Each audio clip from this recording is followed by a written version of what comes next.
theatre, film, TV and more. Suzy Wrong reviews it all on Joy Drive.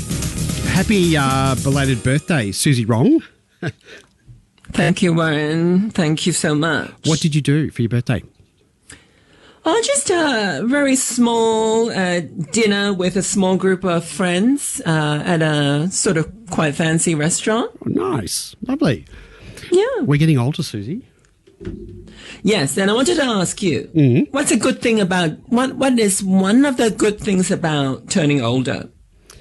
What is one of the good things about turning older? Let me just think rather than shoot off straight away. I reckon you have that history behind you, don't you? You have your whole life, and I don't know, you start to, well, for me anyway, I understand how I work, why I think certain ways, why I behave certain ways. You don't, when you're younger, everything's new, your reactions, etc., situations. I feel like I've learned a lot about myself, and I know that sounds rather obvious, but I really do, a real understanding of what makes me tick as a person.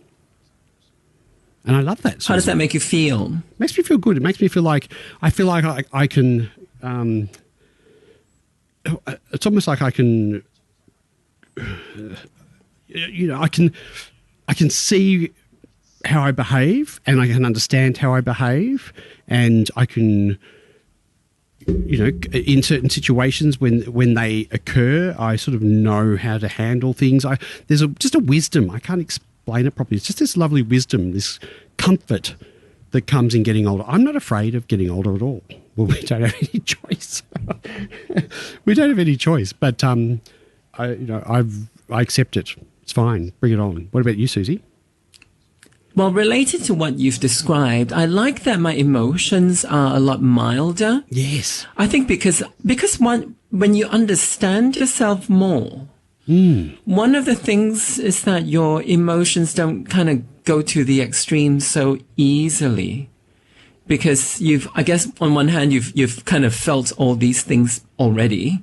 And then on the other hand, you kind of also, because you understand yourself more, you kind of know why, and how things are going to affect you. And I feel like if you know yourself well enough, those things don't affect you quite as much. I love this sort of sense of being a bit more zen. When I was younger, I understood, conceptually why a person should try to be more zen. I understood that. But it was really hard. It was a real struggle because you would experience things and then you don't have the you don't have the kind of the wisdom to deal with them so well. And then inevitably your emotions are going to get pulled along in directions that, are probably very, very hard for a person.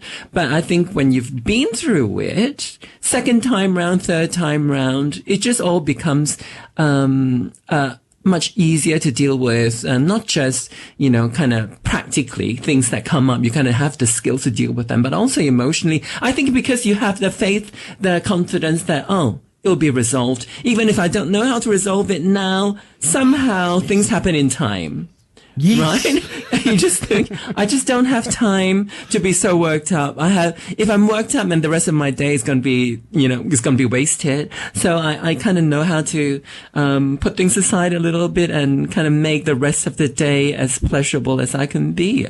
And so I guess being a bit more zen is one of the things. It's funny because, I had the theory that yes, I should be more relaxed, etc., as a younger person. And, we knew all the stuff in reality, but there were lots of things, challenges coming left, right and centre, curveballs here and there, and each one was a stress. And I suppose now you can look back at all these things and say, I handled them. I did okay. I was quite resilient. I'm here.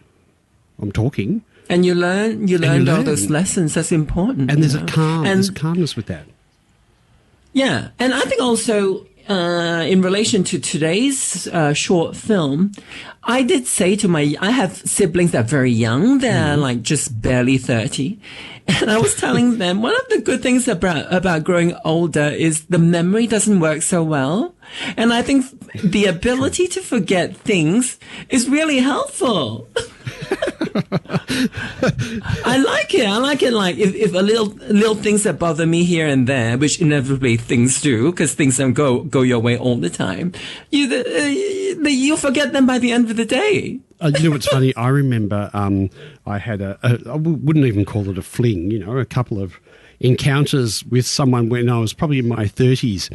And anyway, I didn't want to go any further. And I said such. And he said to me, "That's okay. I have this amazing ability to erase my memory, and I'm going to erase you. I will not recognize you if I see you in the street." I'll never forget it. And I thought, oh, that's a great skill. Where'd you get that from? Look, suppression of things is not quite the same. True. As opposed to erasing. But I think I do feel like it's very natural. With I've found the last maybe 10 years, my head just doesn't. I don't know if it just doesn't bother to hold on to things, or it just doesn't have the ability to. Either way, I feel like it's a bit of a plus. Hopefully, it doesn't mean that I've stopped learning things, because that's bad. But not holding on to things, I feel it has been pretty helpful. Maybe it makes more room for you to be open to things and learn things, so it's actually improved your learning. Yeah, like I said earlier, I just want more time to enjoy things and not be hung up on negative things. I look back in my 20s, 30s, I do feel like, negative things were able to kind of have a grip on me for longer periods. And it feels like that has changed a lot. I think you're the wise old owl. Thank you. I like that title. I love it too. Suzy Wrong, we are talking about a short film. It's called Cold Water. It's on SBS On Demand. I must admit, there were about 3 different Cold Waters on SBS On Demand, but I picked the right one. I hope so. Anyway, give us your review of Cold Water, Suzy. Murray is elderly and enjoying his retirement, but his mental capacities are not quite what they used to be. In fact, his dementia is getting worse by the day. Murray's wife, Joy, is by his side, patiently tolerating his erratic behavior. And while things can get frustrating, it isn't until a big unintended revelation about Murray's younger years that really has things shaken up. The Australian short film Cold Water, now streaming on SBS, may only be 19 minutes long, but is filled with humour, intrigue, and some truly profound depictions about the human condition. Cold Water talks about the challenges of growing old, with particular focus on companionship. We see how important it is for Murray that Joy stays by his side, even though he's not quite the man he used to be. For listeners of our Tuesday's chats, it will come as no surprise that there is a queer storyline in Cold Water. It touches on the torment that gay people experienced back in the day when the threat of violence was ever present. Even law enforcers were participating in the ritualistic humiliation of queers. Cold Water makes us think about those generations who had encountered such severe persecution, not only the injustices that were taking place at the time, but also the longer-term repercussions, the trauma that stays with a person and shapes their being in all the years that follow. We also think about the perpetrators and wonder if guilt follows them the same way over the decades, or if it is just much easier to forget those highly consequential acts of brutality and simply leave them behind. There are many short films that feel as though they are designed to just be a precursor to the same story being told later in a longer form, but Cold Water says all it needs to say in these 19 minutes, very succinct but very powerful. Every frame of film serves a purpose, and I was completely taken aback by its immense impact at the end, even though it feels like I've not invested a lot of time at all. Warren, I'm sure you'll agree that some of the titles that we have had spent hours watching never get to anything remotely as meaningful as this one. Oh, it was one of the most efficient bang for bucks I've ever had in terms of movies. It was so good. It was 19 minutes, and I was sitting down watching it with Lucas on my lap, and I loved it. It was so good, and I think the dementia touched me, having lost my mum last year from dementia. It really, that whole thing that it impacts the person who, is their partner, and it's easy to look at I remember with my mum, there was some funny things and that she would just say. And it started off one day, the biggest thing was she said to me, "Where's my mum?" And her mum had passed away 20 years ago. And I sort of looked at my father and thought, oh no, and thankfully it was a slow progression.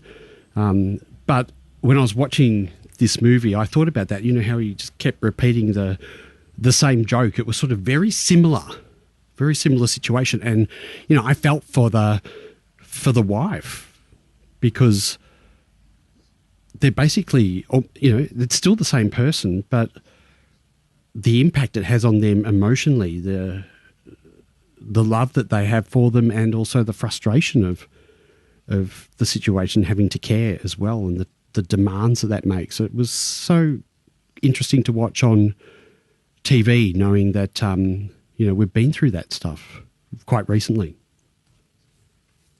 Yeah, my father is turning 77 and it's starting to happen. Very, very early stages.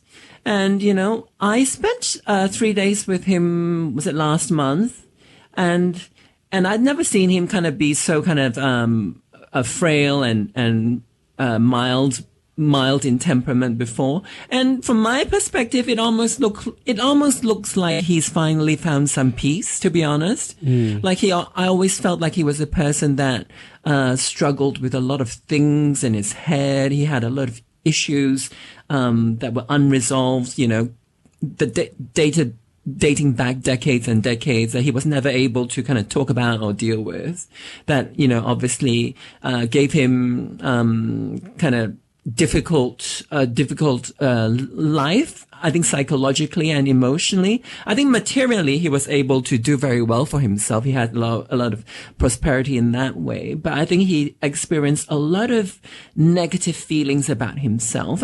But this time, when I see him, kind of starting this new trajectory of experiencing dementia. It's meant to be a negative thing because it comes as a diagnosis from medical professionals. But what I'm experiencing it on a person to person level is he's just a lot milder, and I feel like, finally maybe the demons are not so loud in his head. Maybe. I'm hoping. That's maybe me hoping. Been quietened. And, I remember the same with my mum. I'd look at my mum and she'd sort of be sitting there, and I'd just wonder what was going on in her mind. She never got to a stage where she didn't know who I was, or, and, in some ways, fortunately, she didn't get to that horrible stage that people do get to in dementia. But, it was the same thing. She was very, very mild, and, she wouldn't get annoyed at things. And, I remember she was at my house and she said, I better say goodbye to Warren. It was just simple, almost childlike thoughts. It's almost like, I don't know if it's a regression, but just very calm and simple. It was very sad to watch. What is devastating about it, and this is in the movie Cold Water on SBS On Demand, is dementia doesn't just take you back to the past. It takes you back to a time, in this case, when gay could make you a criminal as well. So I sort of feel for, the person with dementia, because they're going back and reconciling or dealing with these thoughts, but also, like I mentioned before, the partner watching them go back to that time. But in this case, there's, probably a positive thing about it, but still sad to watch. But I loved it, Suzy. Cold Water, good choice. Yeah, I thought it was really moving. There were quite a few really effective jokes, I thought. It's only 19 minutes. Yes. And the first 10 minutes I thought was really charming, delightful. There were some things that were truly funny. And all of a sudden, started crying. And the switch happened really quick. Yes. I was so surprised. Yeah. I agree. I had the same experience, Suzy. It's called Cold Water. There's a few different Cold Waters on SBS On Demand. It's the one set in St Kilda. I think the snapshot shows someone running on a pier. 19 minutes to watch. You could watch it tonight. I'd encourage you to. Really good. Suzy, what are we watching next week? Next week, it's Warren's Choice. It's the new Korean action drama series, Teach You a Lesson, a big hit on Netflix about teachers and the education system in Korea. I'll see you next Tuesday, and I'll teach you a lesson. Bye-bye.